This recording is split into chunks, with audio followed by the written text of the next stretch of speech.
Hola, soy Renos Bakis, economista principal del Banco Mundial y su anfitrión de Acelerar el Desarrollo, Ideas para el Impacto. Este no es un podcast típico, es una conversación impulsada por la IA, presentada por el Instituto del Banco Mundial para el Desarrollo Económico, donde analizamos las últimas investigaciones con un objetivo en mente: convertir grandes ideas en un impacto en el mundo real. Empecemos. Gracias por la presentación, Renos.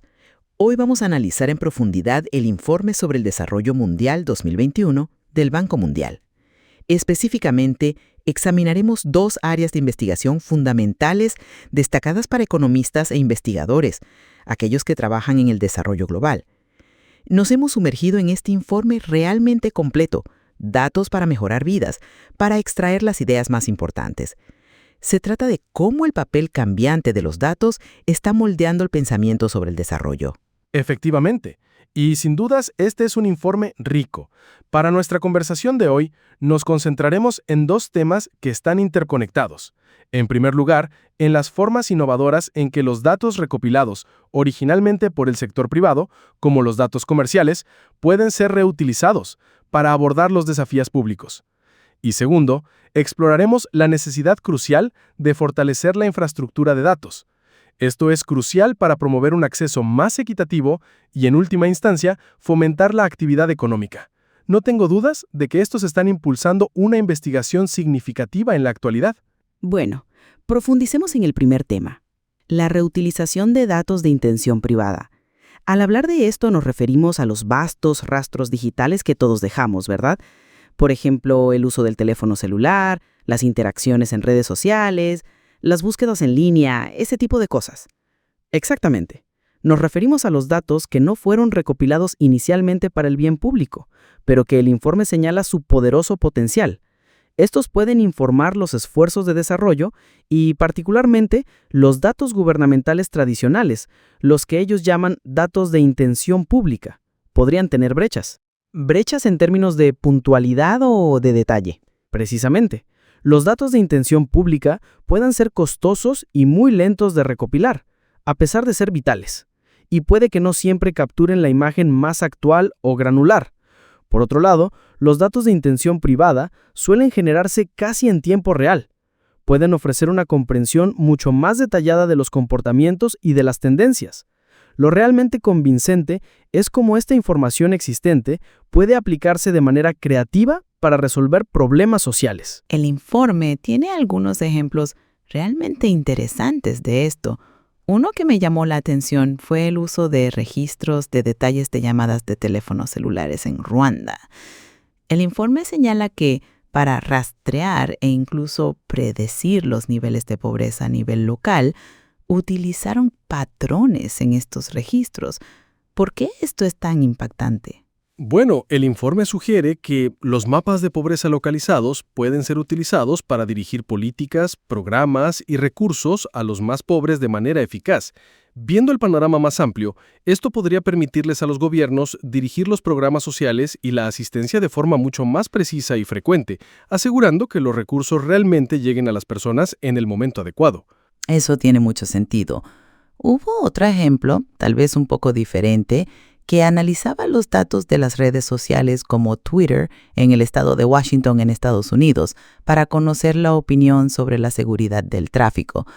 ¿Cómo se relaciona eso con los desafíos del desarrollo? Bueno, el principio subyacente es el mismo: extraer ideas útiles de la información digital que está disponible.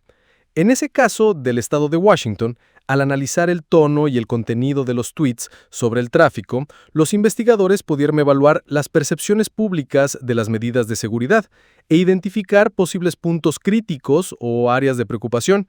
Ahora, si piensas en aplicar técnicas similares en países de bajos ingresos, donde los datos oficiales de seguridad vial son escasos, este tipo de retroalimentación pública en tiempo real podría informar mejores políticas de seguridad vial. Por supuesto, esto plantea preguntas interesantes sobre la adaptación de estos métodos a diferentes contextos culturales y diferentes idiomas. Y esto no es solo material académico. El informe menciona cosas como los informes de movilidad comunitaria de Google. Me acuerdo de esos durante la pandemia. Utilizaron datos de ubicación anónimos para mostrar cómo cambiaron los patrones de movimiento de las personas en muchos países. Sí, fueron bastante valiosos. Y lo que es notable de eso es la escala global y la capacidad de hacer comparaciones entre las diferentes regiones. Los funcionarios de salud pública utilizaron esos datos para comparar la respuesta de su país con la de otros, comprender el impacto de las restricciones y observar cómo cambiaban los comportamientos. Esa información comparativa casi en tiempo real fue una herramienta poderosa durante una crisis mundial. Y de manera similar, el Índice Global de Velocidades de Internet de UCLA se basa en pruebas de velocidad generadas por los usuarios. Este es otro gran ejemplo de reutilización. Los gobiernos y las organizaciones de financiación pueden usar esto para identificar áreas con mala conectividad y priorizar a dónde deben ir las inversiones en banda ancha. Es increíble cómo simplemente ejecutar una prueba de velocidad contribuye a gran escala. El informe incluso menciona la combinación de los tipos de datos públicos y privados, como priorizar la financiación de los servicios de la agricultura digital, pero solo en áreas que ya tienen una cobertura 3G o 4G decente. Esa sinergia parece obvia si la analizas. Exactamente. Al superponer estos datos, obtienes una comprensión mucho más rica y matizada. Esto permite tomar decisiones más informadas sobre dónde colocar los recursos para obtener el máximo impacto. Sin embargo, aprovechar los datos de intención privada para el bien público no está exento de desafíos, y esto es importante. Absolutamente. El informe menciona algunos obstáculos importantes, ¿verdad? Como acceder a los datos, especialmente de los operadores de redes móviles. Estos tienen intereses comerciales. Esa es una limitación clave. Estas compañías poseen vastas cantidades de datos que podrían ser valiosos, pero acceder a ellos suele significar navegar por marcos legales y comerciales bastante complejos. Por otro lado, se necesita experiencia técnica dentro de los organismos gubernamentales. Estos carecen de la capacidad interna para analizar y usar estos conjuntos de datos de manera efectiva.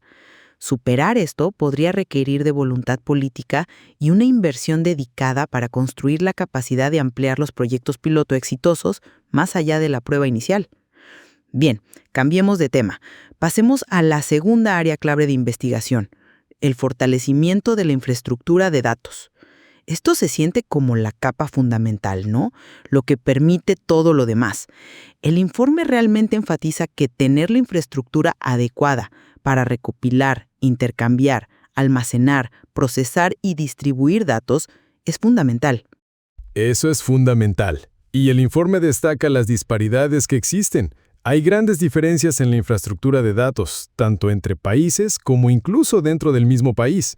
No se pueden aprovechar los datos para mejorar las vidas de manera eficaz si grandes partes de la población carecen de acceso básico a las redes y las herramientas digitales necesarias. La cobertura universal de banda ancha es crucial.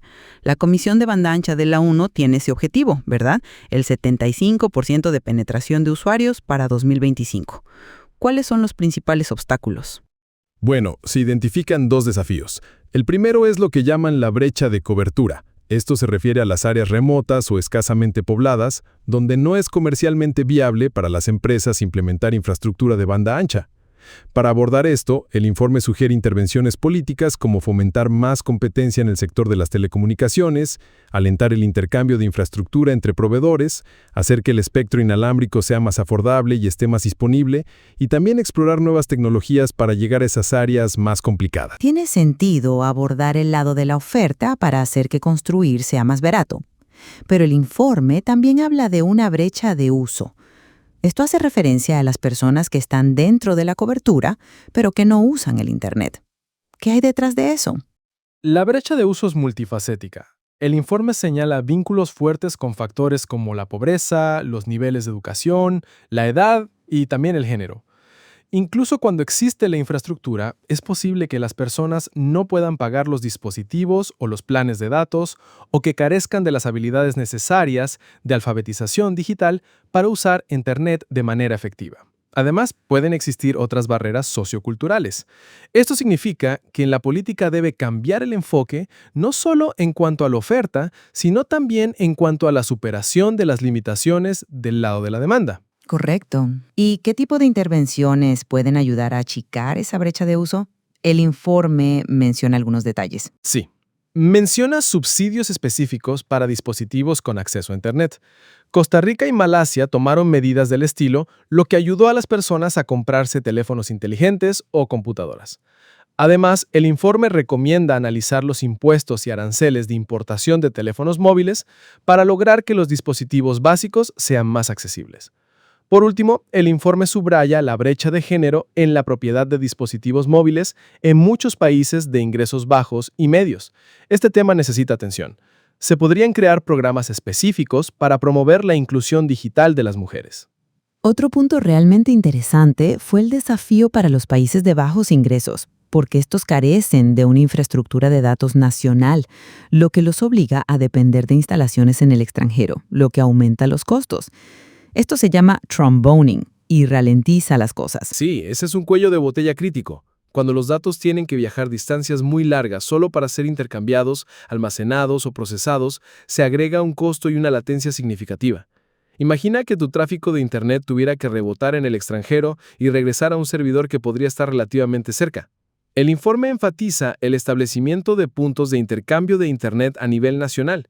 Estos son como centros de tráfico locales para los datos de Internet, y también hace énfasis en la construcción de centros de datos de coubicación dentro de estos países. El informe menciona que en Bolivia se ordenó legalmente un IXP nacional y que después de las mejoras en el gobierno hubo una mayor dependencia hacia él por parte de los actores del mercado local. Esto recalca la necesidad de construir un ecosistema digital local. Finalmente, el informe también menciona algunas tendencias alentadoras. Por ejemplo, el mayor uso de redes de nube distribuidas para el análisis de Big Data y también las crecientes contribuciones de los países de ingresos bajos y medios al desarrollo de software de código abierto. Sin dudas, estos son avances positivos. La computación en la nube da acceso a una gran potencia de procesamiento sin necesidad de que haya grandes inversiones iniciales en servidores físicos. Y la creciente participación en código abierto sugiere que hay un grupo creciente de talento técnico y un espíritu de colaboración en el mundo en desarrollo. Eso puede ayudar a construir y mantener la infraestructura de datos en el futuro.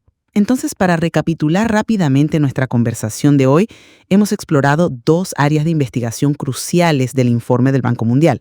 Primero, el panorama prometedor, pero también bastante complejo, de reutilizar datos privados para el beneficio público. Y segundo, la necesidad fundamental de construir una infraestructura de datos robusta y equitativa. Esa es la piedra angular para usar los datos para mejorar vidas e impulsar el progreso económico. Así es. Estas son áreas vitales para los economistas y para los investigadores que se centran en el desarrollo.